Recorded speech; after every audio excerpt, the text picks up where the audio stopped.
That's the sounds of my dog crinkling on a toy. Get ready for the ambient sounds, the ASMR, you will, of Millie. Remember the Rude Brood, crinkling on a toy, squeaking on a duck. Rude Brood member. Fuck you. Uh-huh. Rude Brood member of the year. Yes. That's gonna be nice. But you decide to be a fucking asshole as per usual. Yeah, that's about right. What's up, RudeNation? It is your boys, the RudeBoyz, episode 205. 205. Of the RudeBoyz Power Plus. Still fucking here, still haven't killed each other. I'm Sherm. I'm Tom. That's Millie. Very good. Oh, yes. Very good, very good. And if you've seen our Legend of Zelda Link to the Past stream on Twitch, twitch.tv/RudeBoyz469, this is going to be a very familiar sound because Millie's gotten herself back into toys. Good. And it's been great. Yeah. I love it. I get Same. a kick out of it. Same. I apologize if it's not for you, but... Get fucked if it's not. There you go. I was going to be a little more nice about it, but it's all good. We have quite the show, my friend. We have a bunch of trailers came out from CinemaCon. Yes. Or around CinemaCon. We have WrestleMania 42, which we'll talk about. We have a brand new Spider-Man, Superman team-up book. This time from Marvel Comics. I don't know if you heard of them. Small independent comic book publisher.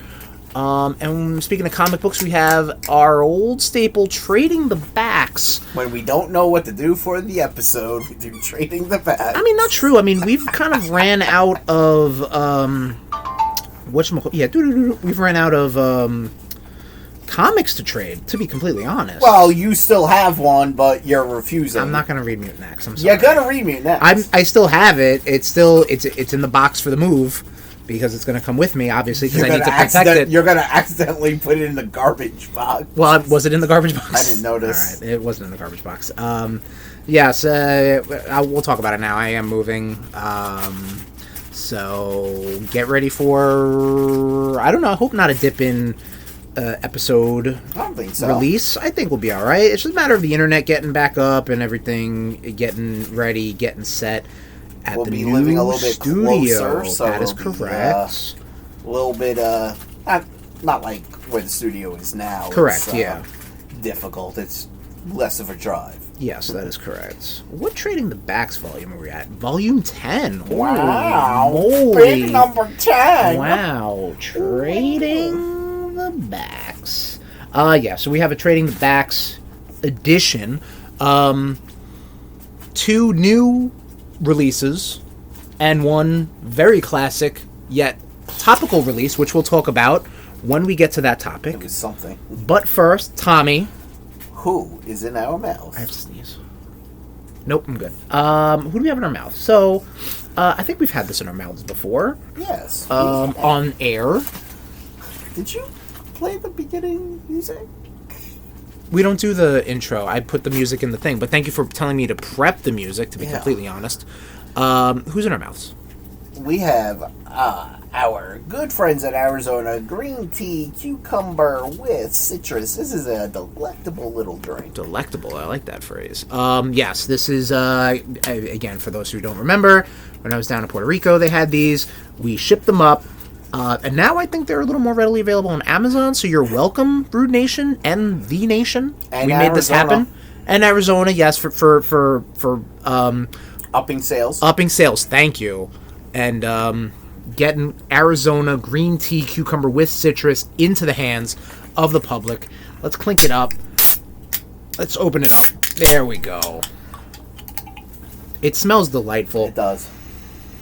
I love a good, back in my drinking era, I love a good cucumber cocktail because it's just nice and fresh. Thud it up. Thud. Sip it up. Yum. Yum, yum, yum. Absolutely. Delish. Delectable. Yes. So, that is who's in our mouths. But like I said, we've got a lot of shit to get through. So, Tommy, why don't we kick it right on into Blitzkrieg News while this music cues up?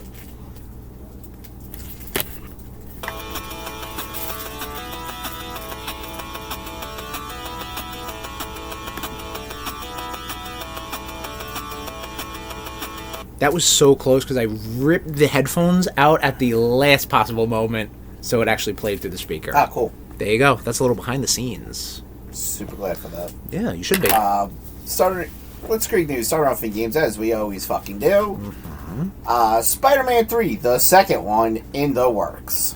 Yeah, this was... I don't know what this means. So, the third Spider-Man video game. Okay. Put up by Sony Computer Entertainment. Okay. Developed by Insomniac. Okay. I say the second one because there was a Spider-Man 3 that Activision put out based off of the Sam Raimi movie. That's what I mean by that. Okay. I was looking at that and I was very confused. I figured it was the Insomniac one, but I know you like to make me look like a fool. I do. Because I know you don't usually read these ahead of time, so it's fine. Actually, I have been trying to be better about that. Okay, cool. So fuck you. But this was rumored that it was in production, especially with Wolverine coming out later this year, and the voice actor for... I think it's not the voice actor, because that's Yuri Lowenthal. The motion capture actor for Spider-Man tweeted out something or posted something on Instagram or whatever, and then it got pulled down, hinting the fact that he's back in the studio doing some Spider-Manning. Swinging around, roping around. Yep. Yeah, so that's exciting. Millie thinks so too. Moving on to next is God of War game. Next God of War game to feature multiple mythologies and may star Faye. So do you know who Faye is in the new? Okay, so I do not like the new ones. Yeah, you bounced off those pretty hard. Oh yeah. So Faye is Kratos' second wife. Okay. She is a Norse. The one that I think she was a witch. Yes. Okay. She is portrayed in the game by Deborah Ann Wolf. Mocap, everything, Deborah facial Ann capture. Wool, sure. My bad. Deborah Ann Wool. There's not a wolf in there? There's no wolf? It's not WOLF, it's WOLL. Oh, okay. My bad. It's okay. See, we learn. Yeah. So it may star her. So it might be like a little bit of a prequel or something like, obviously, because she's dead. But I mean, that doesn't stop wacky mythologies for, bringing people back to life. But speaking of wacky mythologies, this might feature, I think the two that they mentioned were Japanese and Egyptian. Okay. So it might feature some sort of conglomeration of that. This is also a big rumor, so who the hell knows? Exactly. The God of War franchise, they just put out that 2D Metroidvania style one, which I bounced the fuck off of because I did not dig on it. It's not good. And they got the remake of the original trilogy coming out. But that's early in development. So, but that's what's up with the God of War franchise. SNK celebrates 30 years of Metal Slug with a reboot announcement. What's your thoughts on Metal Slug? I was going to say Gear, because that's my default. I love Metal Slug. Dude, I also love Metal Slug. I love Metal Slug. You know what? So we might have to do some Metal Slug. We're going to leave some slug trails. Mm-hmm. Okay, cool. Yep. We're going to blast all over. We're going to blast those slug trails. Blast those slug trails. Beat off together like we always do. Of course. Beat them off. Beat them all off. Yep. Yeah.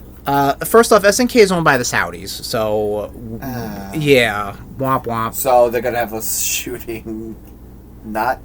Oh yeah, I don't know. Well, I mean, Eastern people now. Metal Slug gets all. I don't think they were Middle East. I think they're just army people, and then aliens. But Metal Slug went off the rails sometimes. Metal Slug did go off the rails. They just did. Actually, there was a tactics game that came out, I think, not too long ago, too. Like an isometric point of view. I just love the art style of Metal Slug. I first actually got into Metal Slug. I watched it a lot in that... If you remember that Pizza Hut on Hempstead Turnpike had a Neo Geo cabinet, Metal Slug was on there, in addition to Fatal Fury 2 or whatever. And so I would watch it. I'm like, oh, man, it's crazy. The Metal Slug anthology that came out for the Wii, and I guess PS2 at that time, I think it had the first 6 Metal Slugs. Bought that, played that, loved it. Yeah. I think I had Metal Slug, the DS one, whichever one that one was. Okay. Yeah, dig that. Down for some Metal Slug. Let's play some Metal Slugs this year. Yeah. That I already own. So the money's already gone and spent and sent to the right company that's been absorbed by the Saudi Arabian government. Sorry. I mean, we watch WWE, and they're getting. We're all owned by the same people. And they're follow the money. And they're getting bought out by the Saudis as well. Yeah. The U.S. government is actively doing things in the better interest of the Saudi Arabian government. Mm-hmm. Follow the money. Disguising it as better interest for the American people. Absolutely. Which I'm really... Billions of dollars are going back and forth. I'm between super the glad. Administration I mean, the one thing that the Orange Turd did say that if I voted for the nice lady, then we would have had higher gas prices, a new war, higher grocery. That's exactly what happened. Yeah, I'm so glad we voted for Kamala. Yeah, you're right. Damn, he was right. Fucking asshole. 30 years. Because I'm reading the notes. Metal Slug for me was like the Nassau Mall arcade. I never really dove into that, man. I wish I did. I think I was in that. I think I was in that Nassau Mall, like in the actual mall part, maybe twice in my life. There used to be a comic book shop or a toy shop. Heroes World. Okay, and there was Fun Zone or some shit, right? Discovery Zone. Discovery Zone was in the mall, and then you had. I've been in that Funko Land. You had Funko Land, and then that got turned into GameStop. Yeah. And then the whole thing just got... That Funko Land actually would not let you... If you were a kid who should have been in school... I don't know what she's doing. Oh, it's her jowls. I thought she had her whole paw in her mouth. Oh, yeah. They would actually not let you in. Really? That Funko Land until after 3 p.m. Wow. If you were supposed to be moral in school. high ground. No wonder they got destroyed. But yeah, no, Heroes World. That's where I bought my inbox copy of Star Tropics, and that's what for like $1.99. Nice. So yeah, that's what started that love affair. I used to play Magic the Gathering at that comic book shop all the time. I remember specifically holding a Generation X figure. Mm-hmm. I don't necessarily think buying one. I feel like you say this every time we do talk about Heroes World. That's literally and I might have bought like what was the card game they had back in the mid 90s? Marvel Overpower. Yeah, I remember the most confusing fucking game. Oh, ever. I think I just bought them for the fun art. Yeah, which is what I do for a lot of things. But yeah, so this has turned into a nostalgia fest on old Levittown. Yeah, but not like I mean Metal Slug. I played that, like, fucking Street Fighter. That's actually where I played Street Fighter 2 for the first time. Really? And that just started that love for Capcom fighting games. Sure. And, actually, Fatal Fury as well. Okay. Fatal Fury. Yeah. But, yeah, it was, pumped a lot of quarters into that Neo Geo machine. Moving on. To... Comic news. Plenty of comic talk coming later. Yeah. I think I saw, like, Marvel's doing a blind bag of Doom Quest. Blind bag. Yeah. I want to see the fucking cover. I want to know what the... Well, you see the options, right? Huh? And then you just get a blind bag to be like, ooh. If you're giving me a blind bag for $2, sure. Yeah. Because you don't know what you're getting. Yeah. That doesn't happen. That's not how capitalism works, though. No. Movies. Movie talk. Escape from New York reboot confirmed. I don't know how I feel about this. Yeah, I don't really know. I think I put this on, but only because I don't really know. I mean, we watched it. We watched it, what, 2 years ago or something it was? Something like that, yeah. I don't remember who was talked about being in it, but I know it's happening. Yeah, I know when whatever, it is what it is. I know when they were doing, like, the press for, that show Monarch. Mm-hmm. Someone asked Wyatt Russell. Oh, right, okay. They're like, hey, do you wanna... Would you want to be in the Escape from New York franchise?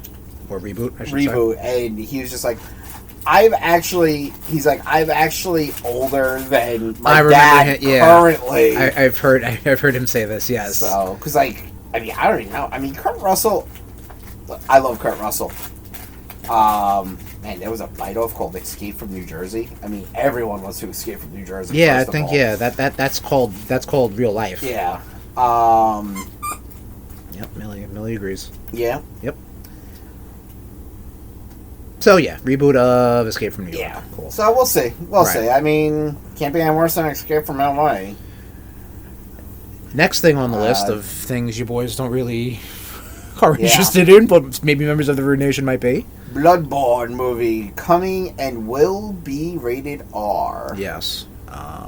Neat, I guess. I don't know. It's funny. I have done this self-proclaimed crusade. Why are you talking because like I'm a robot? I'm building the sentence in my head as I go.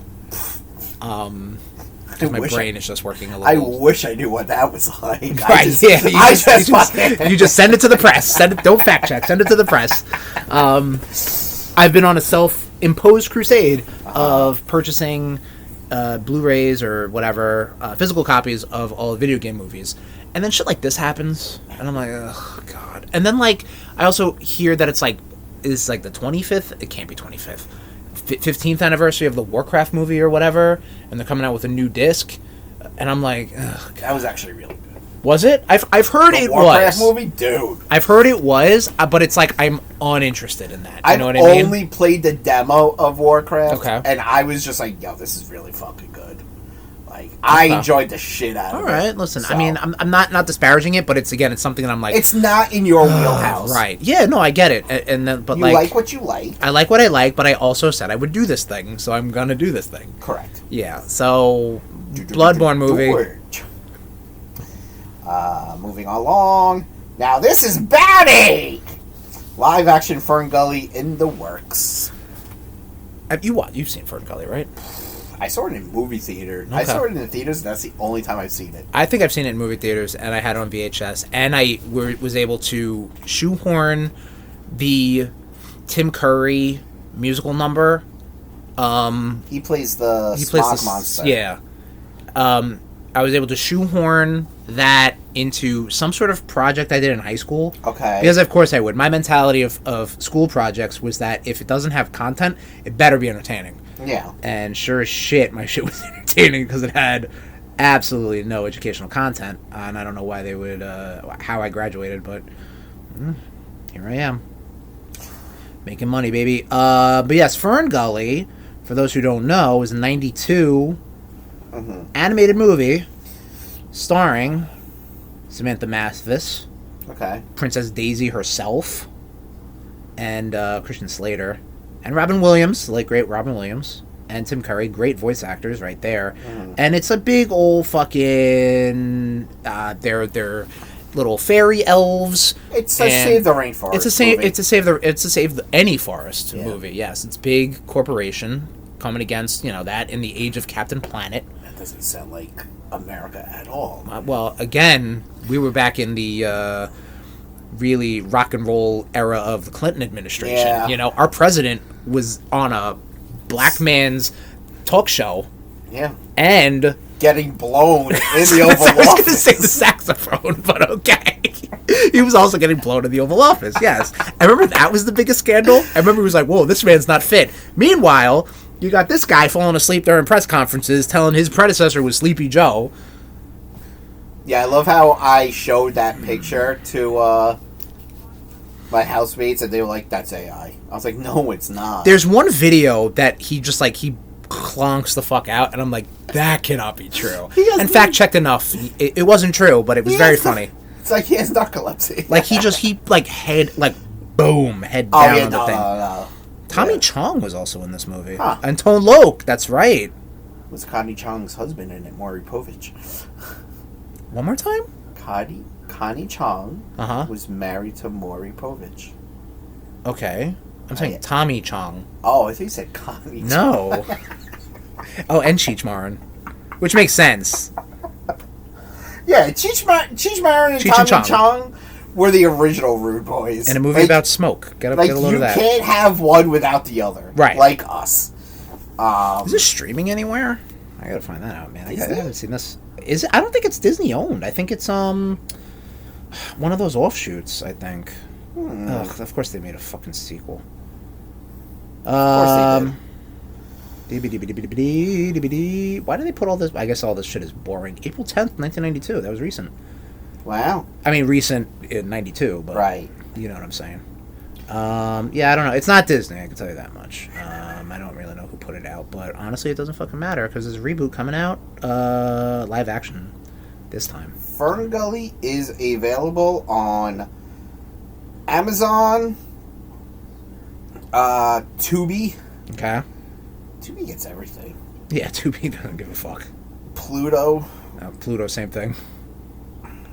It's on Amazon. Yeah. There you go. Now, whether or not you have to buy, I don't know. Right, I gotcha. Yeah, I saw Ferngully long ass time ago. Some good stuff, man. Yeah. Underrated. Or maybe it sucks. I don't know. I'll have to watch it again. Yeah. It could suck. Good message, though. Save the planet. Eat the rich. Yep. I don't think that was the message, but definitely save the planet. Moving along Yes. to trailer talk. Trailer talk. A lot of trailers. Mandalorian and Grogu coming out May 22nd. Mm-hmm. Yeah, so That is the beginning of my 4-day weekend. Whoa. Star Wars back in theaters. What do we think about that? Do we think that this is the good way to get Star Wars back in theaters, Tommy? She moved from one toy to another. Get ready for this. I think so, because there is a love for that green little bastard. Yep. Little Baby Yoda. So I think this... And it's not dealing with Jedi shit. Mm-hmm. Well, as far as we know, there's probably going to be some Jedi shit in it. I'm sorry. It's not dealing with Skywalker bullshit. Yeah, there you go. That Okay. you're not getting, yeah. So yeah, I think it's a good way to Bring Star Wars back into theaters. bring people back into the Star Wars fold. Gotcha. Whether or not it's going to be good or flop, or if it's going to flop, I don't fucking know. I don't know either. We'll know that weekend. This is true. We're going to find that out. I mean, it's always fun to see Star Wars on The big screen. Yeah. I think... Until we leave bitching about it. Yeah, like, there needs to definitely be something... Like, I just don't want to see Mandalorian on the big screen. I want to see a movie. You know what I mean? Like, I think that needs to be the... Still feel like this could have probably been like a Disney Plus, like chopped up. Well, apparently Jon Favreau had ideas for season 4, and then they were like, "Nope, make a movie." So here we are. Why can't he do both? I don't know. Well, because Disney's very cool with making Star Wars movies after Rise of Skywalker and all the TV shows. Well, I think a lot of it. I think it's really a lot of oversaturation with the brand, because everything's a product, everything is a property. You know, gotta squeeze the teat. You know, of Star Wars in this case. Mm-hmm. You know, it's oversaturation, and people were like, you know, I think Force Awakens came out. Well, what was the first? Force Awakens obviously was the first new Star Wars, but then like after, well, because I don't know, I forget. They obviously did movies, and then Disney Plus came out with Mandalorian, and then Rise of Skywalker, I think, and then people were like, yeesh. I think that was it. I think. No, I don't know. I think the animated stuff is so much better. Like, I'm loving Maul. Yeah, I got to get back into that. Yeah, I know. I gotta watch this past weeks. I definitely got to get back into Maul. But yeah, I don't know. I think it might be a little bit of oversaturation. It's making the Star Wars brand a little less special. Which, I mean, if you don't think so. No, I think shitty content is making it. I agree with you. So if you put out 3 movies a decade versus 3 shows a year, and then continue that trend, you're gonna get some misses. You know what I mean? I hear you. I think it's a lot of I don't know. Like, I think it's the more shit you throw out there, the more stuff you throw out there, you're gonna get worse critical reception on some things. It's just odds. You know what I mean? It can't all be bangers, but. You know, we'll see. We'll see what Mandalorian Grogu got for us, little Baby Yoda. I mean, he's gotten annoying real quick. I love you saying it's gonna make a lot of money. This kid's fucking annoying. Who's more annoying, Baby Yoda or Baby Groot? Groot. Yeah. I haven't wanted to throw Baby Yoda in a fire like I did Baby Groot. Like Baby Groot, I wanted to use as a fire pit kindling. Sure. Like I fucking hate Baby Groot. Right. I like with every fiber of my being. I fucking hate Baby Groot. Wow. Okay. I unlocked something. Fuck the Guardians of the Galaxy. Yeah. Next up is Coyote vs. Acme, August 28th. Yeah, so this was the movie that Warner Brothers wanted to shelve so goddamn bad that this company called Ketchup Entertainments bought the rights, bought the publishing rights or whatever. And it's finally coming out because apparently it's pretty good. So say the actors who made this movie, but whatever. I mean, it's Will Forte, who's like... And John Cena. Yeah, and like, what do they got to lose? Yeah. You know what I mean? Like, this is going to make my career. Like, it's not. But maybe it is entertaining. I don't know. The trailer is like, okay. I kind of like the fact that they're kind of going with that whole, like, Who Framed Roger Rabbit? Yes. Style. Like, live action and, animated characters. Which, fun fact, Mickey Mouse and Bugs Bunny, that's the only time that they've ever shown up on screen together. Correct. Who Framed Roger Rabbit. Correct. They weren't together in no, Mickey Mouse wasn't in that thing. Remember like back in the 90s, that big old Saturday morning cartoon, not Space Jam. That Saturday morning cartoon cavalcade or whatever it is. It was basically like Don't Stop Doing Crack or whatever. But I know the Ninja Turtles were there and Garfield was there. This is not a fever dream.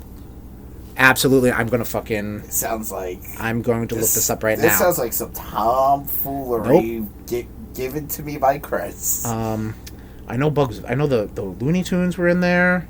Okay. Sounds like someone Mandela affected himself. No, I remember seeing this like... I don't think so. Come on. Hmm? Come on. That's what this feels like, huh, Chris? Uh-huh. Keep going. Next up is Street Fighter, coming out October 16th. Yeah, this trailer. Oof. This trailer was really good. No, I mean, oof and like, baby. I dig this. I'm like, it's exactly what I'm expecting it to be. Yes. Fucking stupid. Yes.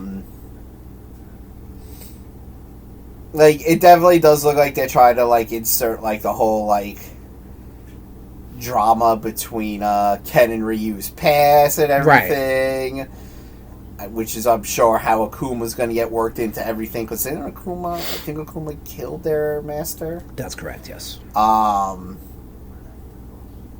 So, yeah, that's just... It's just going to be fun. Yeah, no, I like it. I think it is... exactly what they're doing, exactly what they're striving to do. Yep. Is this it, though? There was a cartoon, All-Stars to the Rescue. It's against drugs. It has Slimer from the Real Ghostbusters, Alf, Winnie the Pooh, the Smurfs, the DuckTales kids, Muppet Babies. It's not Ninja Turtles on it, though. You mean Huey, Louie, and Dewey? You put fucking respect on their fucking names. All right, sure. Okay. Garfield, like I said, Muppet Babies, Winnie the Pooh, Tigger. Yeah, the Alvin, Simon, and Theodore. What about those Chipmunk kids? The Chipmunks. Alvin and the Chipmunks. I could have sworn there was also one with the Ninja Turtles. I remember them going into a sewer. Is there also like a... See, also Who Framed Roger Rabbit. See, there you go. Moving along. Clayface. Yes. Also, Rudetober the 23rd. Yes. This is just straight up body horror, and I am definitely all for it. Yeah, no, I think it looks pretty good. I mean, it's a proper teaser trailer. Like, they don't show a lot; they just show what they show. Exactly. I'm sure they're gonna really. I'm sure it's really gonna lean into like the whole movie. Because Oh yeah, he was an actor. Yeah, not Matt Gargan. Boris Karloff or something like that. I know that's a real actor, but wasn't Karl Bosklov? He's got like a old like right, yeah, you know, like a leading man name, something like that, right? I'm looking it up. It's probably like Charles Dugan or something like that. I don't know. Charles Dugan sounds like a Basil. All right. Basil Karloff. All right, I was there. Yeah. Initials. Yeah. Harris Brothers, Haas Brothers. Yeah, I got you. Bull bastards. Charles Dugan sounds like a 1930s. Picture that the hunter from Jumanji. Okay. That's Charles Dugan. Right. Like some rich millionaire who shoots fucking Indian elephants for the ivory. Yeah, for the love of the game. Yeah. That's what he does. A piece of shit. This is a very highly anti-rich episode right now. Yeah. This episode? I think specifically this one. Yeah. I mean, Fergo, I think, really set it off. No, Saudi shit. Metal Slug. The Saudi shit got it. Thanks, Metal Slug. There you go. Oh, we're totally getting flagged and black banned. Yeah, yikes. Can't wait. I'll see you in Guantanamo. Thanks for 10,000 downloads, by the way, RudeNation. Yeah. All right. I was gonna say we're flying under the radar, but let's find out. Fuck them. Yeah, that's fair. Freedom of speech, bitches. Go ahead. We're not profiting off of this at all. So. Fucking come at us. Yeah. We're not afraid. Yeah. I'll give you my address. I don't give a shit. Sure. Go ahead. Give completely wrong. Yeah, exactly. Moving on to TV. TV talk. X-Men 97 Season 2 gets a world premiere in June. Yeah, it's some sort of festival. Some sort of like in Tribeca festival or something. You made me so sad telling me that. Well, again, it's happening. It's close, you know. Like I know, but I want it now. I get you do, but you know you gotta I want wait. pictures of Spider-Man now. Give me pictures of Spider-Man. Stoked for that. Can't wait. Gotcha. Gen V canceled after 2 seasons. Yeah, it's Sucks to be them. Yeah, I mean, so the Boyz season 5 is out, or 6, whatever, the last season. And obviously I know some of those characters towards the end of Gen V were getting rolled into this season to, because this is the big final season. I truly saw no point of Gen V. To me, it was always just a spin-off season, or show, I should say. Like one season would have been enough. Definitely one season, but I think then they wanted to kind of build it into the bigger story. Again, everything's a property, so you needed to watch this to find out what's going on. And I just thought it was just like, I don't know, complete, I don't know, I don't want to say probably fan service, because it was like, oh, you like the gore? Well, one character can control blood, and so there's going to be all blood everywhere. So they're a bloodbender. Yes, exactly. Okay, cool. She's a bloodbender. She's very powerful, which, because she can control blood. But yeah, a lot of the stuff was just like, all right, why are we doing this? But exactly. Just because it's like, we can push the envelope. Like, all right, it's fine. You can push the envelope right in the trash, because that show is canceled. Good. Anything with the boys, I'm like, thumbs down. Thumbs down. Exactly. Moving on to wrestling. Wrestling news. On Twitter. On the tweet. Yes. Or X, whatever the fuck they want to call it. Twitter. Lucha Underground is teasing something. Yeah, so I randomly went on X. I still go on X because I have a lot of things I am connected to. Sorry. Like, there's some accounts I follow that haven't moved over to Blue Sky yet or anything like that. Right. Mr. Blue Sky. And I was greeted by Lucha Underground posting that they have an announcement coming soon. Nobody knows what it is. It's just a zoom in on a lucha mask with a head inside of it, and it says "Mas," which is Spanish for more. Oh. So, Well, there was a lot of talent that just got released. This is very true, yeah. Do we want to talk about that while we're here in the, Sure. Alright. TKO is fucking trash. Uh-huh. Eat the fucking rich. Get fucked, TKO. WWE, you could be doing so much better without these fucking rich cunts. Right. They released Selena Vega, Aleister Black after just bringing him back. He literally got...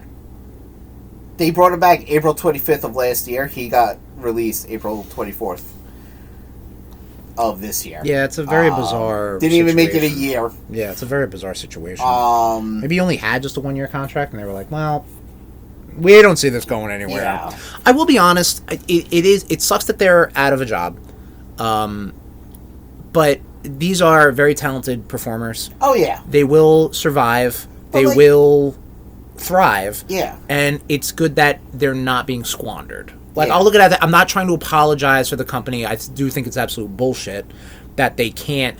like, they should be utilizing these performers. Like, but if they're not, then let them go. Yeah. Don't hoard them like they used to do back in the Vince McMahon era of just being like, oh, no, like... Who is Cesaro? I think was basically being held up for. No, Luke Harper. Yeah, like he was being just like because he got injured and he wasn't wrestling, and then they just kept him off TV. Like, the fuck is the point of that? And like, you know what though? Even AEW does that shit too. Yeah. No. Like, yeah. I mean, like, look how long it took Rey Fenix to come through. You know, the thing is, though, it's like. AEW and both WWE fucked up with Aleister Black. Like, that dude could be... He's world champion material. I think so. But no, they want to keep giving it to Cody. They want to keep throwing it to Roman. You know, I just, like, you know, I mean, I'm hoping with Lucha Underground, like, you know... All right, nothing's confirmed with Lucha Underground. Let's just say, Can I say what I was going to say? Yes, I don't want to get you excited, though. That's the problem. Yeah, I'm sure I'm going to get disappointed regardless. Yeah, I got you. I'm sure WWE somehow is going to be involved with Lucha Underground. You know, like Santo Escobar. Also, bring King Cuerno back. I did like him in that. Yeah. Like the little bit I watched. That and yeah. I don't know. And then you know a bunch of NXT. Andre Chase got released. How the fuck that guy still had a job is beyond me. That dude, like, that whole Chase U thing. Right. The only good thing that came out of that was Thea Hale. Right, but I mean, I can understand that if you're in developmental.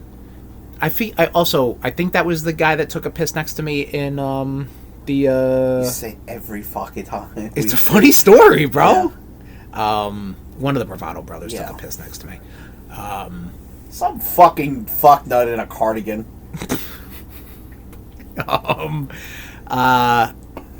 What the fuck? There's a certain point if they don't see you breaking out of developmental, NXT will say, because we were talking off air, there's a lot more nuance to the term developmental in WWE. If they don't see you breaking that in NXT, then it's like, all right, dude. Yeah. Cut your losses, you know, and whatever, it is what it is. I remember going back to the Bravado brothers, since you were talking about taking a fucking piss next to one. Yeah.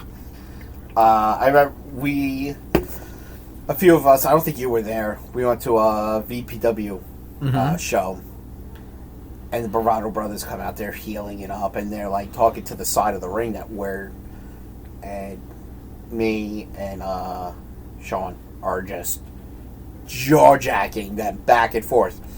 Not letting them get a word in. They actually went to the other side of the ring to fucking jaw-jack. Good. Because Sean and I were like, well, shit, okay, cool. We just made fucking heels step down. Like, that was pretty cool. That's my claim to fame. Better than taking a piss next to one. Meeting Moose was cool in a bar. Okay. At the Elks Lodge. I think that's the one that... I don't know if you went to that one. I remember that caveman guy was getting drinks at the bar. Yeah. That was all I remember. I don't know. Wrestler at the bar. I just loved the fucking $2 beers at one time. Where fucking... that was... The birth of kids sit up. That is all we have for Blitzkrieg. That's all we have for Blitzkrieg News.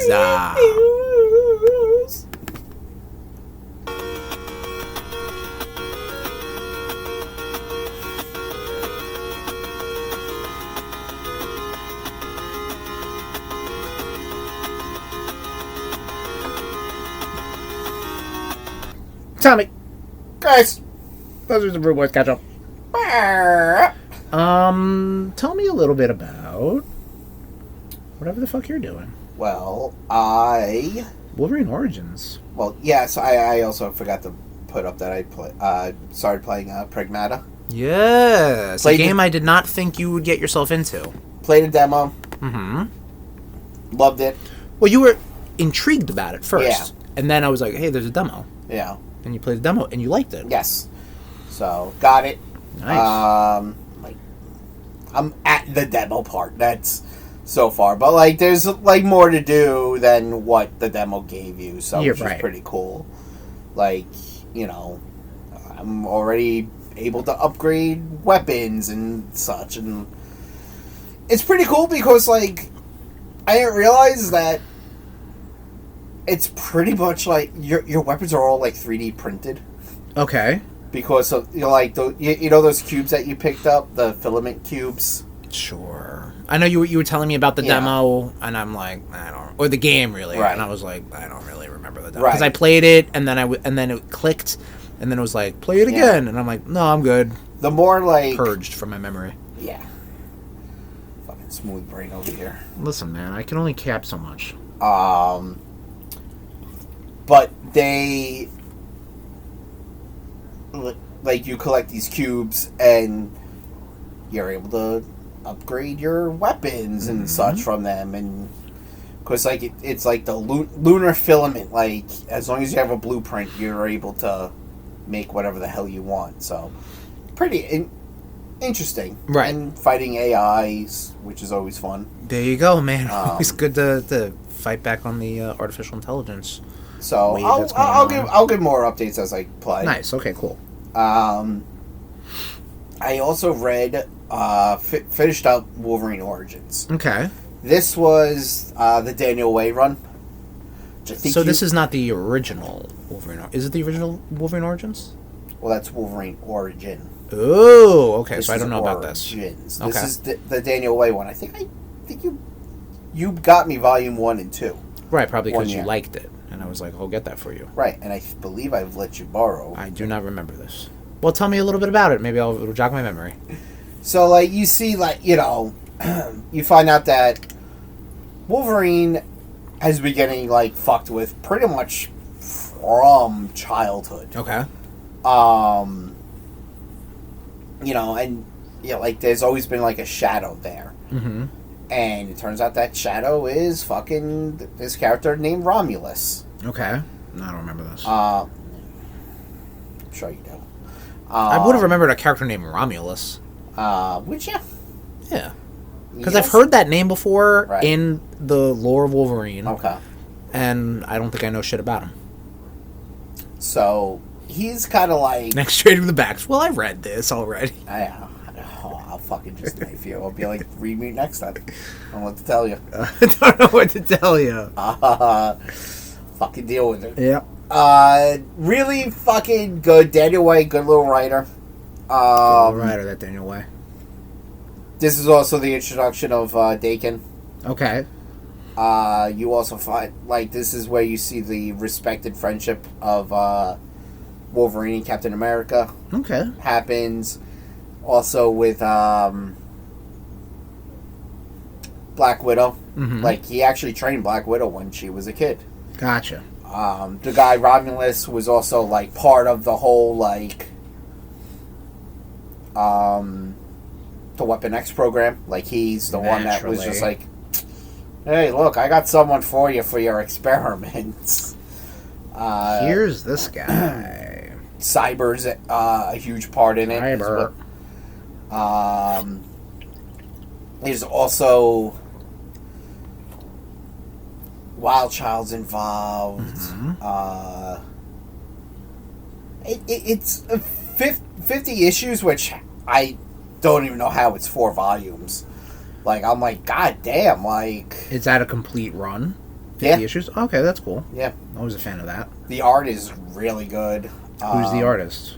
Do you know various. off the top of your head? Oh, okay. Various artists. Frank Quietly. No, not Frank Quietly. Fuck. I'm drawing a blank on his name. He drew Preacher. I'll have to look. That was Garth Ennis who did Preacher, right? Garth Ennis wrote Right, yeah, wrote Preacher, yeah. I can look it up if you want to keep talking. Oh, yeah, no, I could do two things at once. Really, can you? Let's watch. So, such... Cracked. Steve Dillon. Like an egg. Okay. Shut up. I'll fucking crack you like an egg. What does that mean? Gotta crack your fucking skull, bitch! Oh, okay. There. Alright. Why you gotta make me violent? Tom, no one's making you Shut violent. up! Okay. Alright. Idiot. Okay. Alright. But yeah, that's what... I don't want to say too much, because, like, I highly recommend this. Okay. Trying to find volumes 3 and 4, though, are a fucking bitch. Like, they are so goddamn expensive.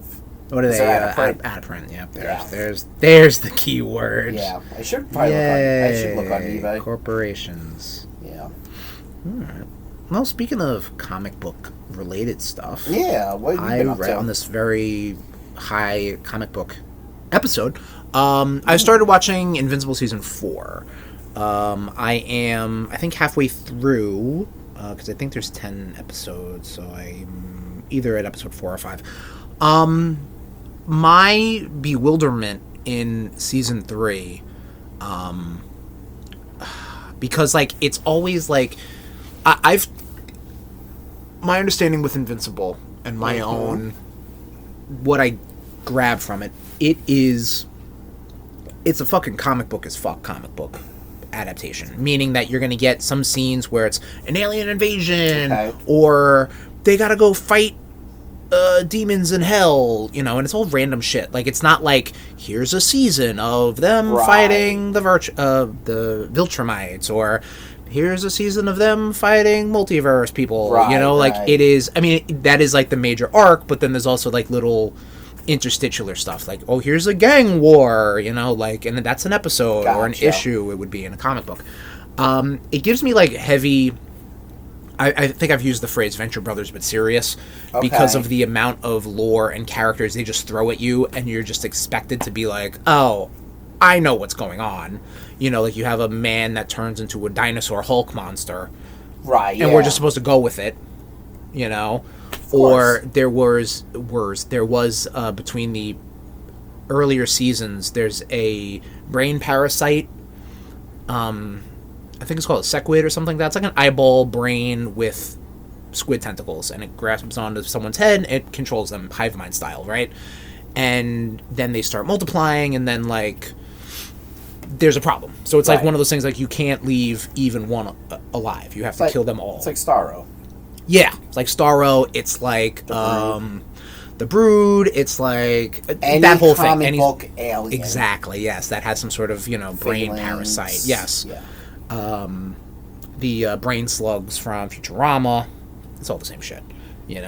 But that was initially touched upon in one of the earlier seasons, and then one of the guys got out, and it was kind of like hinted upon in the previous seasons until the big reveal that he's got a whole army of sequids and he's taking over a city, and the Invincible and Super Friends have to stop the whole thing, right? So it's always like that, right? And I say it's like Venture Brothers but serious, because, like, Venture Brothers do the same shit. Like, they'll do this whole flashback scene that was like a joke, but then 3 seasons later build it up an entire episode. Like, it is stuff like that. Like, you kind of have to pay attention, or just let it fucking wash over you, which is how I'm approaching this season. I remember last season I was like, who the fuck are these people? Now I'm like, I don't give a fuck. Just, I'm just rolling with it. Right, now. Of course. You know what I mean? Like, and I know that there are arcs coming up that makes me feel like it's kind of like a Dragon Ball Z, like this big Viltrumite war that they're setting up for is kind of like an arc. Right. Then there's some other, like the previous one where this one villain got all the different Invincibles from other multiverses who were bad guys to fight. That was an arc.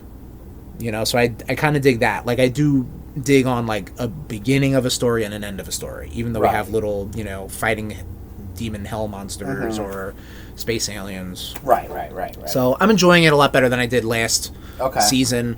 But that's just me, not to, the season was good. It was just like, I'm like, what the fuck is going on? What's the deal? What's the deal?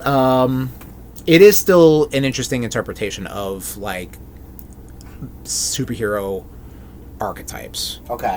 Which I like, you know? Right. I always see the scene in season 1 where Omni-Man basically kills off the Justice League parallel. Okay. And you see, like, the Batman, the Right. Aquaman, the Martian Manhunter, the Flash, you know, like you see those typical superhero types. And I dig on that. So, but I'm, you know, still got a couple episodes to go through.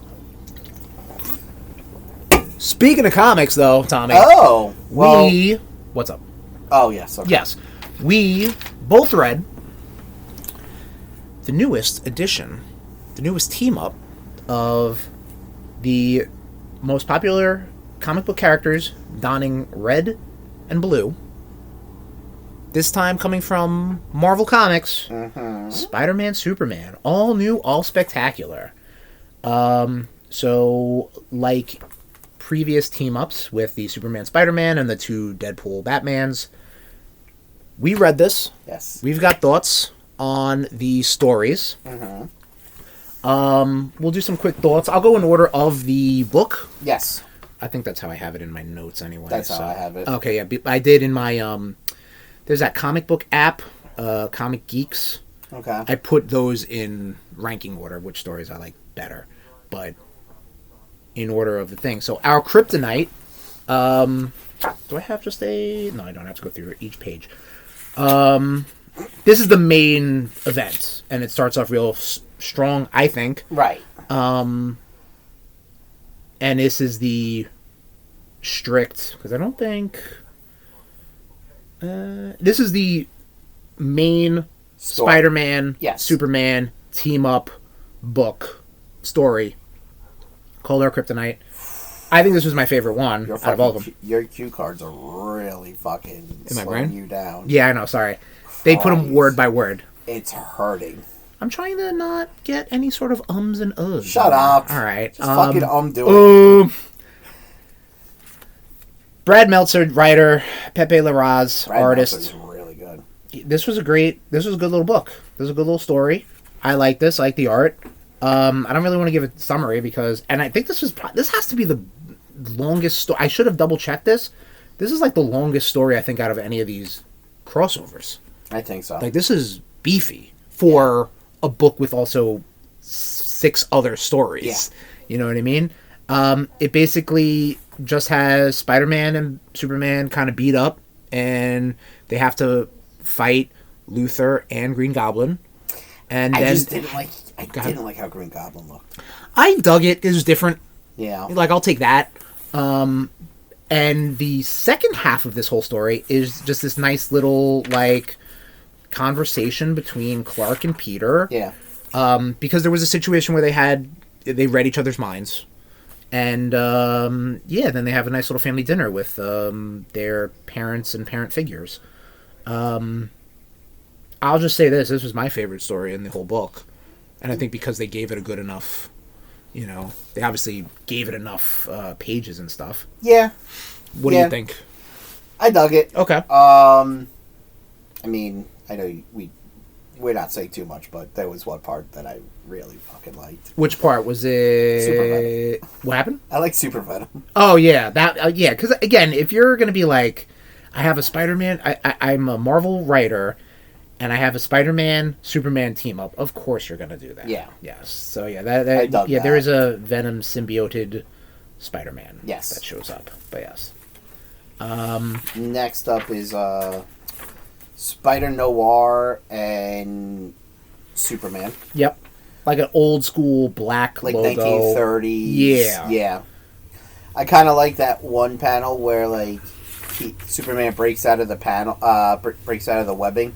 Oh yeah. And he's because that's like a classic cover. Oh, is it? Yeah. Well, I mean, speaking of classic covers, you also have yes Superman getting Luthor. Yeah, and this is when when Superman didn't have flight. He was just jumping. Oh yeah. See, that's oh shit. Look at you. I did not know that. He didn't always fly. No, I knew that. I didn't realize that was the reference because he's clearly jumping. Yeah, he's clearly jumping. Yeah. Yeah. I did like this. I like the art. The art is appropriate for the era that they're trying to they're trying to emulate here. It's called Metropolis Marvels. I liked it. I like that it was kind of like a variant of Spider-Man, like a vintage, and a vintage version of Superman. Yes, yeah, same.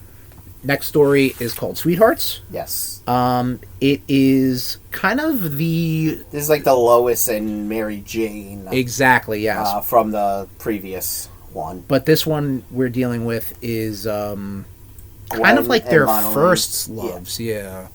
Gwen Stacy and their first main, like, you know, named ones. Yes. Lana Lang and Gwen Stacy. Yeah. I liked it because it was a little like...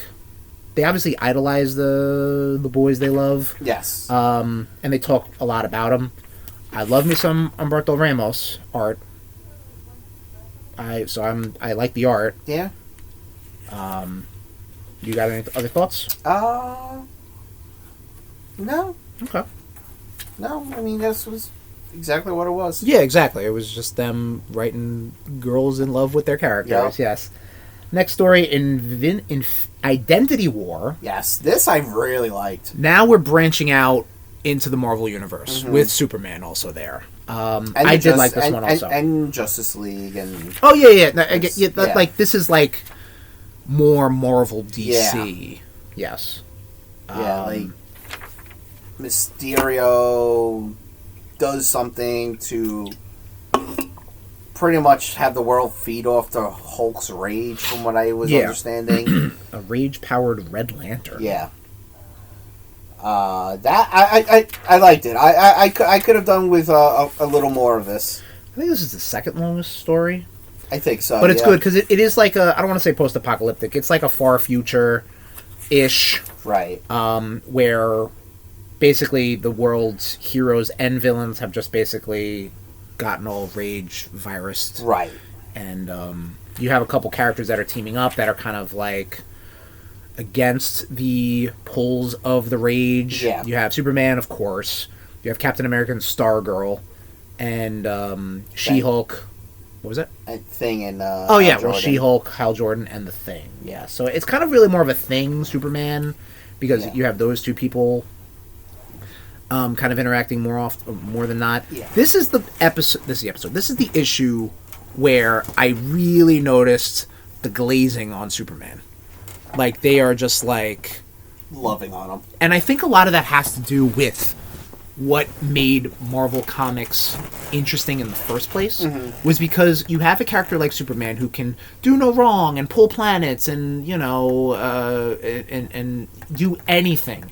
And then you have characters like the X-Men, Spider-Man. I would say less of the Fantastic Four. I think the Fantastic Four are very typical Golden Age comic book characters. But you have characters with nuance and feelings and emotions and failures. And for Superman to be in this universe, shared universe, whatever, and for a character like Ben Grimm, the Thing, to look up to Superman and get inspired by him, to basically have a fucking share a donut with Bruce Banner, because after they fought for fucking generations, you know? And that's when I'm like, there's a lot of like, oh, Superman's so great. And it's like, yeah, he's inspiring. Like 100%. I wonder how Superman would actually be with the mutants. Because as much as I love Captain America, when it comes to the mutants, he's not great. There's always that thing, where every time a Captain America shows up in an X-Men book, it's like, oh god, here we go. Can you turn back real quick? Absolutely, I can. What's up? Can we talk about that bullshit ad? Saying fan favorite Brand New Day at the bot, like, I don't think there's a fan that enjoyed Spider-Man Brand New Day. Oh, it's revisionist history, absolutely.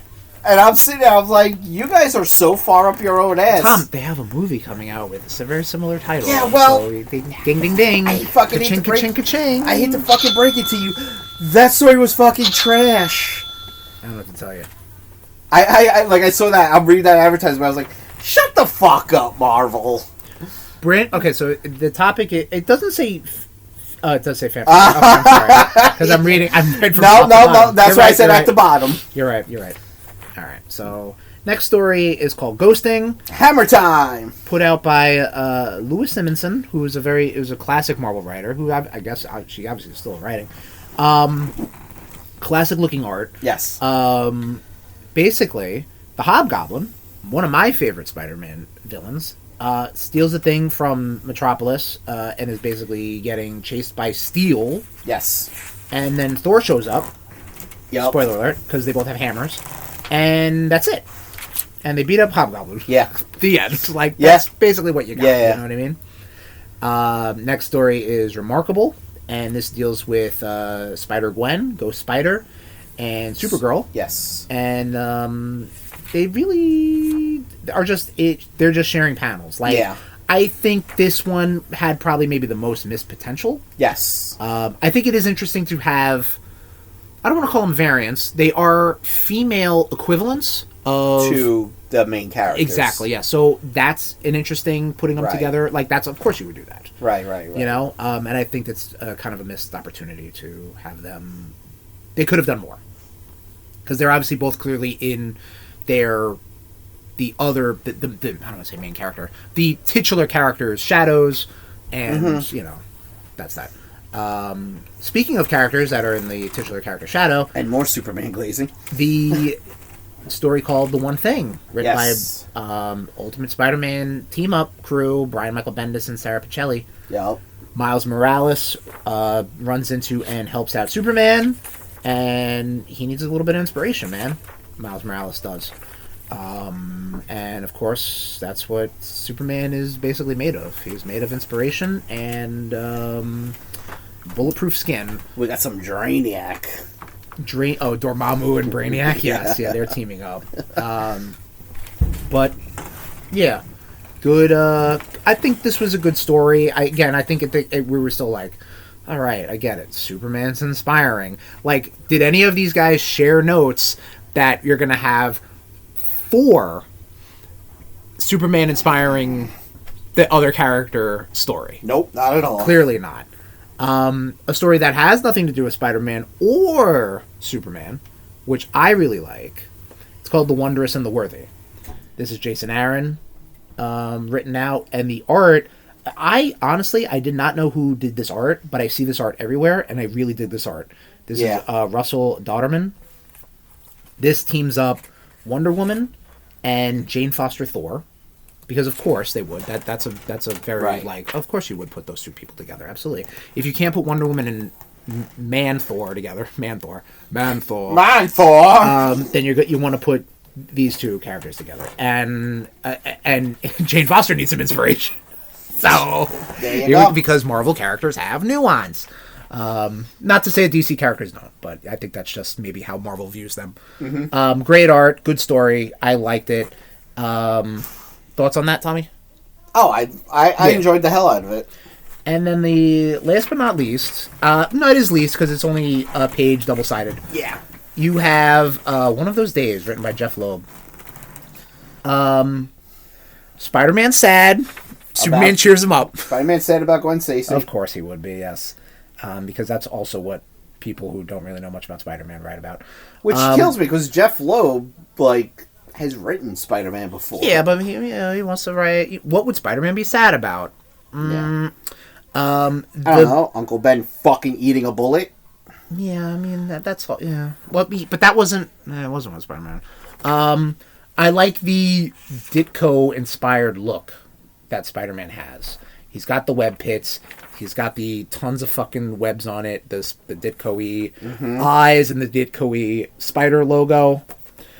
It's kind of it. It's just 2 pages. It's really... If this was more than that, I would have been like, whoa, get it over with. Like it was short and sweet. Done. Put a bullet in me like Uncle Ben. Yes. Throw me off the bridge and snap my neck. Yeah. Any additional thoughts, Tommy, that you might have missed over? No, I think we hit everything on the... All right. What were your top 3 stories? Outside of Our Kryptonite? Yes. Yeah, outside of Our Kryptonite, because that was really, really good. I liked Identity War. Okay. That's my top 4. That's up there, too. You told me top 3. No, but I'm just telling you, I enjoyed that as well. Just missed my top 3. Oh, you know what? I'm sorry. Instead of Our Kryptonite, that is my 3. Yes. Our Kryptonite is top. Yeah. Wondrous and Worthy. Mm-hmm, I same. really like. Same. And honestly, Spider-Man Noir and Superman. I did like that. Where was that one? Oh, that was right underneath Identity War. Only because I think it was, if it gave me a little more. Like, I liked that time period. I liked that version of those characters. If it gave me, like, another 2 pages. It was kind of like how they did Spider-Man 2099 and Superboy Prime or whatever it was. Whatever it was. Yeah. And it was really just to get Batman Beyond in there. Yeah. Like, I'd be like, yeah, give me more of that. Like, give me more of this. Yeah, I agree. I'm gonna shout out the Miles Morales story. Yeah, I think as far as like the inspirational Spider-Man, Superman book Miles getting story, seeing Miles get anything is really and the team fun. and the team of Bendis and Pichelli kind of coming back together. I hope I'm saying her name right. That poor lady got screwed with all the money Disney Marvel's been making off of Miles and so but yeah, so that was Spider-Man Superman. Enjoyed the hell out of it. Yeah, absolutely. Do you need to go use the bathroom? Yes. All right, we're going to pause. We'll be right back. All right, we are back from pee-pee time. Tom pee-pee time, actually. Let's talk about poo-poo time. WrestleMania 42. A very seesaw edition of WrestleMania, one would say. No, that's next year will be WrestleMania poo-poo time. Okay. WrestleMania 42, man, oof. The first one under the ESPN partnership. Clearly, if you didn't see all the fucking ads, and by all the ads, I mean all the ads literally on the show we've already paid money to see. I remember that on like Peacock or even like on the network. Didn't it have commercials sometimes for like other network things? And you're like, why the fuck am I getting commercials now? Were there commercials on the network? No. No, not even like their advertisers would be like, here's the general car insurance. Nothing like that. Like, yeah, it's gotten worse and worse. Like it would have big corporations. Like it would have commercials for like coming up on NXT. Right. Or what about the new Mattel action figures? Maybe that. They might show that. Okay. Yeah. Cricket Wireless, probably. Maybe. The JVC Kaboom box. I will always bring that up. You're going, Ico Pro. I will always bring up the JVC Kaboom box because I think I remember there was an episode of Sunday Night Heat where I think the Headbangers took a boom box and they smashed it over the other guy's head. Right. And then I remember Kevin Kelly being like, "Well, that's no JVC Kaboom box." that thing was fucking loud. Dude, it was, and I remember, and the print ad, it is imprinted in my head. Tom, I don't remember Pragmata demo. Yeah. I remember seeing in WWE magazine, WF magazine, I think Ken Shamrock put X-Pac in the ankle lock, and he's like crawling to the rope. They put a JVC Kaboom box on the mat, so it looks like he's trying to grab the JVC Kaboom box. Our buddy Dan had one. Did he? And he of course he fucking did. And he brought it to my block party. Okay. And we're just hanging out in my driveway, and we had it blasting. Right. We had several neighbors come over to ask us to lower it because it was drowning out the DJ. Wow. And I'm like, yeah, but this is good music. There you go. How many times can you listen to Frank Sinatra's New York, New York? JVC Kaboom box, $180. Oh boy. On eBay.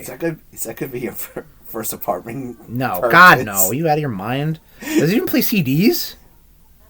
Did it? I don't even know. I'm looking at it. And, definitely cassettes, I can tell you that much. Oh yeah. Look at that remote. Holy hell. Yeah, this is like a fucking battery off of a fucking... I think it took like tanker. 4D batteries or some shit. 4D's nuts. So let's talk about WrestleMania 42. 2-day event. Not that you would know it, because apparently there was only 90 minutes of action on night one. Thank God we didn't have to deal with Hulk Hogan being anywhere near this event. I will say, so you boys watched night 2 live. We fast-forwarded through night 1. But we did get a good idea of what the hell was going on, because we saw results and whatever. Yeah. So, we'll go match to match, because like we do. The JVC Kaboom box was designed to play CDs. Oh, okay, that's great. Match 1 to kick off WrestleMania 42, because this is what you want, the Usos and LA Knight versus The Vision and ISO Speed. The Vision had a cool intro with the fucking big old banner, which I'm like, all right. There were a lot of good WrestleMania entrances. You like the banners, don't you? Well, it's different, you know? It's, you know, they don't do that every time. You know, the WrestleMania entrances I feel were good. They also probably took a lot off of the match time, right? Which is kind of shitty. That's what you want to watch wrestling for. Yeah. But no, whatever. You don't want to watch wrestling for wrestling matches. Yeah, I want to see the fun celebrities do the wacky spots. Oh my god, if I had these fucking celebrities... These fucking celebrities in matches, in the crowd. Right. Get the fuck out of here. Right. There's no place for you. If you want to fucking wave to the camera off air, wave to the camera off air. Shut the fuck up. I don't need to see fucking... Topanga. Yeah. I childhood crush. Right. But I also don't need to see other fucking celebrities holding up... Steven Smith... Holding up San Francisco championship belt. Shut the fuck up. That's the only time you're going to hold a championship. Right. Because you play for the 49ers, you fucking loser. Alright. Fuck. Get the fuck away from wrestling. So Tom does not like celebrities. Remember when our stupid niche sport was embarrassing? I still am embarrassed to say I watch wrestling.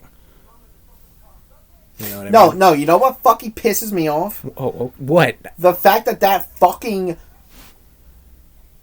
Twat waffle. Yeah, Tom buried a lot of slurs, I bet. Twat waffle, Logan Paul fucking bragging that he bought, like, you know, the first appearance of Goku and Bulma and What? Yeah, oh yeah, for like $500,000. What did he do? He bought a mint first appearance of Goku and Bulma comic. Oh, the Dragon Ball manga? Yeah. Oh, okay. And like and a One Piece issue Okay. that's like worth a lot of money too. Okay. You know, this fucknut is probably someone that probably made fun of people for reading manga. Fuck him, and fuck him. Fuck his whole family. Anyway, sorry, rant's over. Well, For they now. lost anyway, so they lost anyway. Yes, they did. Yes, Thank all God. right. Next match: Jacob Fatu versus Drew McIntyre in an unsanctioned match. This match should have went longer. I agree. Yeah, this match only went they built 9 seconds. They built this match for such a for so long. I think it was maybe SmackDown's second top feud. Yeah, I would say I'd put it above Rhea and Jade, because I feel like that was kind of like, all right, you guys are feuding. actually, I'd say it's SmackDown's top feud. Yeah, because the Cody and Randy stuff went off the rails. It got soiled. Had that not I think it was up there still, and it was on the decline. Right. But Drew and Jacob were still, beating the shit out of each other. Was on site, as the kids say. But yeah, no, this was good. Right man won. Jacob won. Mm-hmm. Drew needs to take a break. Film Highlander, and stoked for that. Did you ever see Highlander? No, I think we talked about this. I think so. I don't we remember. talk about a lot of things, guy. Right. Next match was the Fatal 4-Way Tag Team match with the Irresistible Forces, Charlotte Flair and Alexa Bliss, and Bayley and Lyra Valkyria and the Bella Twins. But oh no, Nikki Bella is injured. Yep. Here comes Paige. The return of Paige. So that was exciting. Yeah, it was. A good, fun WrestleMania return. Yeah. She looks good. She looks healthy. Yeah, I mean, worst kept secret. See, that's funny.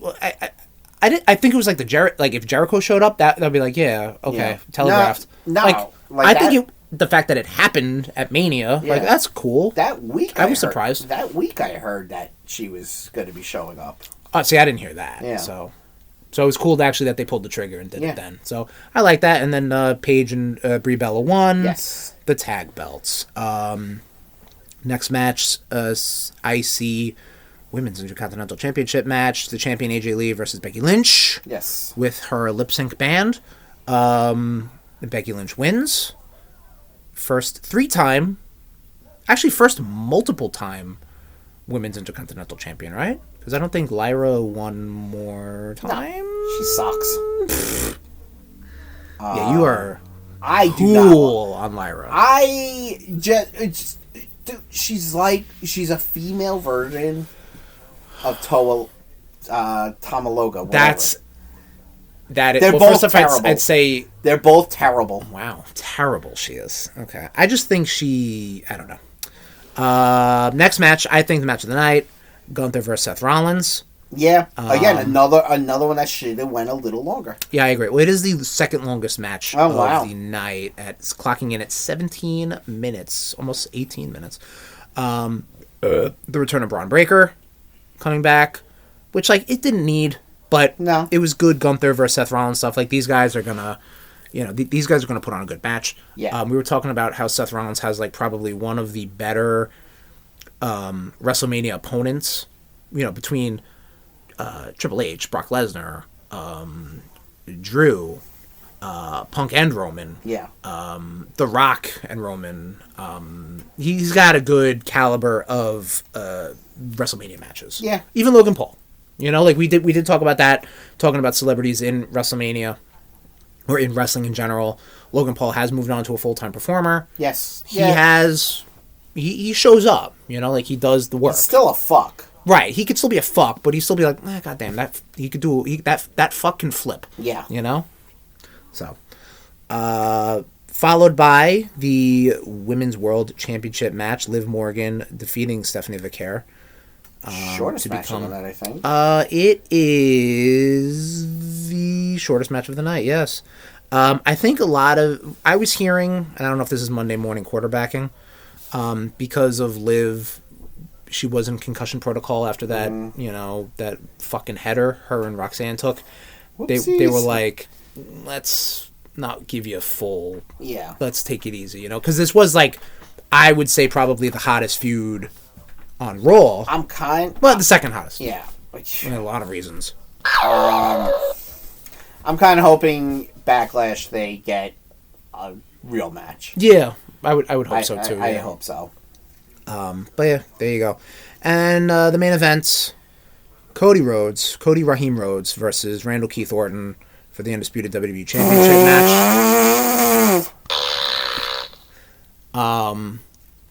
I think once he got the McAfee bullshit out of there, they were doing good stuff, I mean, I don't think it was like 5-star. We'll get to that. But I think it was like, if that was all the match and the feud was, that would have been probably like, all right, cool. Like, there was no stink of TKO bullshit, Pat McAfee shenanigans. Yeah, you saw that stupid Pat McAfee and Jelly Rolls showing up. Well, yeah. But you got that done in the beginning of the match. Not even the beginning of the match. It shouldn't have been in the match. I understand. It wasn't in the match, though. It wasn't like fucking the kid from last year. What was his name? Fucking... Not Little Yachty. Show Speed? No. Who's... No, in WrestleMania 41 with Cena. The Shane rapper. McMahon? No. The rapper who came in and distracted Cody Rhodes. Remember he was like, why is this happening? Oh, yeah, I don't remember his name. Say wrestling fans. But anyway, Cody Rhodes retains, which was an interesting turn of events. But then ate a punt, which I was just like, he's not even selling the punt. He showed up on fucking Raw and SmackDown. Yeah, but you saw the black eye he had? He has a power level. He has a high power level because he holds the championship. That's why. That increases his power level, increases his... That's just how these things go. Wrestling is video games. Wrestling is RPGs. Like, I get it. You're the champion. When you wear a referee shirt... Everything, all your stats drop. You get buffed. You get what's the opposite? Debuffed. Duh. Yeah. You get debuffed if you wear if you wear a referee shirt. Yeah, we're gonna get to fucking referees. If you are Samoan, that's an increase on your headbutting skills. You get 2+ for headbutt. And Chris your Benoit definitely was not Samoan. Wow. Wow, that is very funny. Moving along to night 2. First off, everybody says night 1 sucked, and yeah, I'm one to agree. Night 1 was kind of stinky. Yeah. Let's kick it off strong though. Night 2, Obafemi versus Brock Lesnar. Yes. I thought I was gonna have to go home. Yeah, the right man won. Obafemi beat Brock Lesnar in under 5 minutes. Did you just burp at me, dog? Yeah. Yeah, she did. Obafemi defending the names of Kofi Kingston, Big E Langston, Bobby Lashley, Cody Rhodes, The Rock, Cody Rhodes, all the previous black champions that Brock Lesnar beat. And then Brock Lesnar seemingly retires, which I feel is like an audible. You know, he gets beaten by one black man, then he's like, I'm done. Dude, he's showing up at fucking SummerSlam. Oh, yeah, no, money will talk. Money will talk, yeah. And he's showing up next year. Well, yeah. He has to dance for the Saudis. Oh yeah, Saudi money's coming. He's got to get that. He's got to dance so they could stuff rubles down his drawers, whatever their currency is. Yikes. But yeah, so the right man won. Obafemi is hair everywhere. I'm so fucking pissed about next year's WrestleMania. We've got plans for next year's WrestleMania. Oh, we're talking about plans. Well, we were talking about some stuff off air. Were we? Oh my lord. We talk about a lot of things off air. Hey, look. You don't remember a demo. I don't remember full conversations. That's fine. Next match, 6-pack ladder match for the Intercontinental Championship. Penta versus Javon Evans, Dragon Lee, JD McDonough, Rusev, and Rey Mysterio. Is this your second longest match of the night? Yes, it is.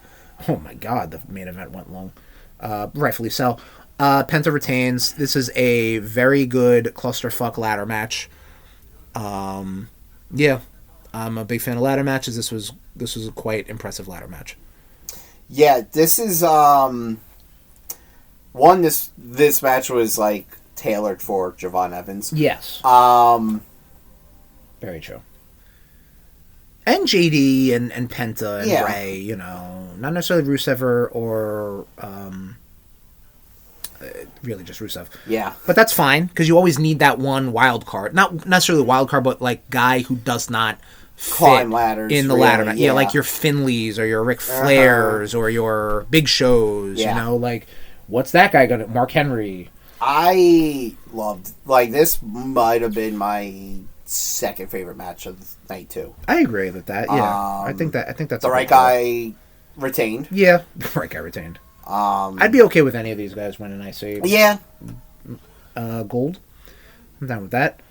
Speaking of winning gold, next match for the United States Championship, Trick Williams defeating Sami Zayn. Yes. Again, the right man won. Whatever they're doing with Sammy, he's dressed up as I hope red man. I know it's pretty funny. Only because you see him dancing, and that's how he danced during like was it the pandemic when he was doing like it might have been, I don't remember. The conspiracy theory stuff. I think so. Yeah. Yeah. He had like his own version of the Slammies, I think, like his own award show, but whatever. I'd like to see how this goes because I feel like the long-term story is that Sammy was upset that he barely got a chance at the WWE belt, and then here comes Cody getting it and winning it and keeping it, and then Sammy was like, the fuck? So then he does it for the US and everybody hates him. Yeah. Well, I mean, people aren't liking Cody either, but like, you know what I mean? But like, it's more on Sammy. So like, is this going to turn into like would you cheer him? I mean, they're not cheering him. I want to know where Carmelo is. Yeah, that's true. I probably got to cool him down for a bit. Well, did he get beat up? I think they were also getting married, him and Kalani Jordan. Oh, I think they got married. I don't know what to know. I don't know. No way to know. But Trick Williams winning is a good call. And honestly, I know I went on a rant about celebrities, but like that was actually a good use of a celebrity. What was his name? Little Yachty. Okay, good. I was just making sure. You retain. Because I know with celebrity, you're like, I don't know, I don't care, but... But like using him in like a manager... part... Yes. That's really... And he really didn't get involved. Yep. Like, he got up on the apron, which is what a manager would do anyway. So it's like, you know what? If you keep it that, I'm okay with. I agree. Yeah, I think that makes a sense and a good use for a celebrity in that regard. Yes. Next match, street fight between Dominic Mysterio and the Demon Finn Balor. I think we've both expressed our desire that the Demon should not have been announced ahead of time. Correct. We both feel that it's not our desire. It's not our but we're not booking the fucking program. Neither is Triple H, sadly. Yeah, and nor are they selling tickets, so of course you want to say that. Also, the fact that the day of it was made into a street fight, which I think is again going to be a good, plundery match, which it was. Was it day of? It was day of, yeah. Because I remember. I thought it said street fight on Raw. No, they made the announcement then. Oh, did they? Yeah, because I remember. We were talking about it. I shut up. I like Dominic's entrance. Dominic's entrance was good, yes. Yeah, we've been missing on these entrances. He was good as the king of the luchadors. Yeah. In a big Aztec throne. Dude, I was like, this fucking kid is such a fantastic heel. Yes, I agree. Love it. He pitches the fucking mask right at Michael Cole. Very funny. Yeah, we'll have to swing back and talk about the entrances. But yeah, good little street fight. Yeah. Zero Judgment Day interference. Yeah. Also, I think the street fight was probably good because, like, if this was a regular one-on-one match, it had to have been a squash match. Like, that's just because Dominic, the Demon, had to come in, beat the fuck out of him, done. Now, how can Dominic fight back? Oh, he can be sneaky and use a weapon. I get that. Followed by singles match for the WWE Women's Championship, Rhea Ripley versus Jade Cargill. Rhea Ripley won the WWE Women's Championship. Did not like Jade's outfit. It was a little weird, but it was a little weird. Why are you wearing hair? Yeah, it was a little. Yeah, Tom was freaked out. Gross. But that pinning combination. That was really good. That was a one-winged angel she did. Yeah. Oh, no, that was a spine buster she did, and then. Yeah, you want to talk about breaking backs. There you go. My bad. But yeah, no, the sandstorm. Remember we were like, she pulls out this move called the sandstorm, and we were like, oh yeah, like I like how I love when wrestlers use a theme with all their moves. Yeah. And, Jade Cargill, this whole storm references, the sandstorm. I'm like, oh, okay, that's cute. It was a one-winged angel. Yeah. Which I didn't hit me until it was told to me by the internet. Well, fucking Penta does the Mexican Destroyer, and it's a Canadian Destroyer. I know, but to use a wrestler's finish like a Kenny Omega's, that's that's a very protected finish. Yeah. The internet, of course, was up in arms, and Kenny Omega was like, "Bro, that's cool. I don't give a fuck." Kenny Obeta. I mean, you could have just said Beta. Yeah, I know. Right. Anyway, shut up. Honestly, this match was a lot better than I thought. Yeah. It would have been. They have pretty good chemistry. Yeah. Jade, even though this is her third WrestleMania, and she's obviously been in the public eye via AEW or WWE for years, there's still a bit of greenness in her because she is more of an attraction than a wrestler. Rhea Ripley, both. She is an attraction and a wrestler. She can go and she can show, and it was good to be like, oh, that was a very competent match. Yeah. And I enjoyed it. Yeah. Speaking of competent and good matches, the main event, Roman Reigns defeating CM Punk for the World Heavyweight Championship. We loved this match, I think. Yeah. This was a good wrestling match. No interference. Yep. Stories were told. Yep. Punches were thrown. Tables were broken. The refs let it go. The refs let it go because you gotta, man. You gotta. You can't just do that. Yeah. You gotta let it go. Good match. Great match. It was. I said it to you off air. I dare say. Did we talk off air? I dare say this is better than WrestleMania 40. You did say that. I have to kind of watch WrestleMania 40 again. Because I will, as far as a performer goes, I will take Punk over Rhodes. I think Rhodes is fine, don't get me wrong, but I think Punk is probably better. Story-wise, for 40, I mean, come on. The whole half of it was just a schmozzy interference. Right. But it was good interference because it was like, oh, fuck yeah, John Cena, oh, fuck yeah, The Undertaker. But this also showed that you don't need that. Roman is able to win without interference. Correct. Well, he lost based off of interference. Technically. In 40. Right. But, he didn't... But he won the belt this time without interference. Correct. He didn't need all of that bullshit. I was honestly waiting for Zilla Fatu to show up. Apparently he's been waiting in the wings. Right. So. I think he just wrestled Cross. Did he? Yeah. Or something. I don't know. I think he's still like the MLW champion. But yeah, this was a good match. Yeah. And again, I think Roman needed the win more than Punk. I think WrestleMania needed the Roman win because to your last match, the way that WrestleMania night one ended with Cody winning, but Randy punting him and holding the belt for nothing to happen after that, was weird. It was a weird visual. Yeah. And I think you needed, like, Roman to be, like, the guy with the belt and the fireworks. You know, you needed that. You know what I mean? No disrespect to Punk, but he's kind of a better chaser than Champ. Let's talk about obviously night 2 better than night 1. Absolutely. We'll talk about some fun entrances off the top of my head. You know I love a good banner, so you got the vision. Yeah. Jacob Fatu, did he show up in like a cop car? No, he didn't. They had like the fire dancers. Right. Yeah. And then Drew McIntyre came in with a sword and didn't use it. The Irresistible Forces dressed up like Demolition, which was fun. Yeah. It was weird seeing those outfits in like white. Yeah, I think that was cool. Which I was just like, that's fucking... It was off-putting because, like, I'm so used to seeing that in... The Leather Daddies, yeah. Yeah. Yeah. And then you had Alexa and Charlotte in, like a moth butterfly duo. Yes. And with Bliss putting... It was more Bray Wyatt inspired, obviously, with like the symbol. Also, they all got released. We didn't talk about the releases, but we can do that after we talk about the entrances. Yeah, okay, fine. If you want. If not, fuck it. I don't care. It's a fucking bummer. But we did talk about it, right? Fuck TKO. We did talk about it. Gunther and Seth.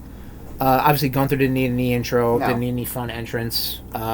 Seth shows up in like a smoking jacket. Not a jacket you would smoke in, but a jacket that was smoking. Shows up as you have. Yeah, exactly. AJ Lee shows up with a whole bunch of like young little girls who she inspired and then promptly disappointed by losing. Liv Morgan came out to her new song. Oof. That's don't quit your day job. Stephanie Vicaire showed up as fucking final boss. Seriously. Yeah, pretty cool. Like with the rose petals and shit coming down. Cody shows up with Skeletor. He shows up as Skeletor, but he has like a Batcave style of his old attires. And then Randy, I think Randy just shows up as Randy. Yeah. Randy. Cody Rhodes is the biggest glazer of himself, which I enjoy. Of course, you got to be high on your supply. That's it. As a wrestler, absolutely. The IC title match. Apparently, Dragon Lee had a cool intro, but we cut to commercial, so I don't know. We didn't see it. It had like really big wings or something like that. Dragon Lee is like the Mike Wazowski of Monsters Inc., where like he's constantly like covered up. Like you will never see him. He will just never be. He's just there. I mean, I'm not disrespecting him. The company's disrespecting him. Well, what TKO is. Trick Williams came in with a big old fucking coat, which was funny. Yeah. We talked about Dominic Mysterio's. That was fun. Yeah. Rhea Ripley didn't really have much of an intro. Rhea Ripley just came down as Rhea. Yeah, she was all dressed in white too. Yeah. Which is kind of usually what she wears. Dude, could we go talk about that ref in that match? How the ref distracted himself. Oh yeah, so so that was something I noticed too because I'm expecting things to go wrong in the women's championship match. So there's obviously some interference with Jade's with B-Fab and Meechin. The ref almost was like distracting himself to have the interference happen. Like he kept turning around, being like, "Well, don't you talk to me like that?" And like it was very funny. It was very funny. Like, dude, you suck. It was very like the pacing was just a little off, but that has nothing to do with the wrestling. That's all just the storytelling. Roman, why did he come? Roman had like the musical performances as he usually does, and he had like the Samoan Dynasty as he usually does. Yeah. Punk brought back his Ring of Honor theme. In like the video package leading up, and he's been doing this new intro, at least this in the Raw After Mania. Back to squeaking, where he walks to the top of the ramp, and then like it does like a circle, and then it's given heel tendencies. I think like it's kind of just like heel Punk. I'm good for some heel Punk now. Heel Punk is honestly better than face Punk. Haven't seen that since the Brawl Out, so let's do it. The Brawl Out. But yeah, I mean, definitely night 2 is the WrestleMania night to watch. Oh yeah. Night 1, I truly am blanking on any good match off of that. Gunther vs. Seth. Watch that. Gunther vs. Seth. Yeah, watch that. If you want to be bored, you can watch Randy vs. Cody. Be bored. The unsanctioned match was fine too. Yeah. Could have been longer, like we said. Gunther vs. Seth. Definitely watch it for that. Yeah, absolutely. Yep. But that was WrestleMania 42. They're saying next year they were thinking of doing it only one night. I think I've heard that as well. Yeah. It's like fucking do it. Get the fuck out. Get out, man. Exactly. Bombs over Baghdad. Someone needs to come down the bombs over Baghdad. And on that note, RudeNation, we are going to talk about trading the backs next episode of the RudeBoyz Power Hour Plus. But a little behind the scenes, you boys are going to record it now because we will forget. I will forget what the fuck I'm talking about next week. But we do want to talk about everyone's question of the episode, which I don't even think we got any fucking answers on in the Discord. I don't think we did. I don't think we did. You suckers. You know what? We'll talk about it next episode. You get one more. You get 2 more weeks. There you go. You got another episode. RudeNation, last episode we talked about Shadow of the Colossus. That's a whole game based off boss battles. What's your favorite boss battle in a video game? Tell us. And we will talk about it next episode. We will talk about it. I swear to God, we'll talk about it next episode of the RudeBoyz Power Hour Plus. But that gets us to the end. Thank you for joining us. Like I said, we hit 10,000 downloads, so we really do appreciate that, everything you do. And we're going to show you eventually. We're still talking about merch. We're figuring it out, okay? Yes, We've got some new avenues we're figuring out, so we will get there, and we will get that to you. But if you download us, give us a review, give us a share, or whatever the fuck people do. I don't even know. I don't do self-promoting, so, help us. Give us 5 stars, ring that bell. Yeah, there you go. Hey, yeah, definitely share us on YouTube, though, because we do put our live and dead streams out there. So we've been putting out pretty decent content, I'm going to say. Consistently-ish. I think so. I think so, too. Like, we have the full playthroughs of Zelda 1 and 2. We're working on Link to the Past. And obviously we've got a ton of other stuff. Our podcasts are up there. So by all means, share that. We'd like to see that number go up. That would be cool. That would be. I'd like to get that plaque. Yeah, we ain't getting that plaque. But we could get like 50. That'd be cool. We got a lot of views. So, I might have to start plugging it on the fucking streams. Which, whatever. Hate it. But we gotta do what we gotta do. We gotta sell our soul to the devil. Damn right.